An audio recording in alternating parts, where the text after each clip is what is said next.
खुलुमबाय। आंनि मुङा पम्पि दैमारि। आंनि गामिया मागुरमारि। आं मैया सिमन सापरि देवबार हाथायाव थांनायाव आंनि फैसा बेगा गोमादो।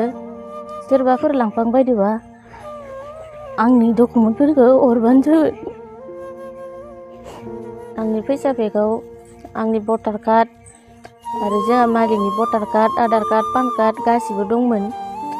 फैसाबो दंमोन आरो पासबुकबो दंमोन। फैसाखौ मोनाबाबो आंनि डकुमेन्टफोरखौ हरफिनबानो जागोन। सोरबाफोर आंनि फैसा बेगखौ मोनफ्लांबायदोबा डकुमेन्टफोरखौ गासिखौबो नोंथांमोना हरफिनबानो जाबाय।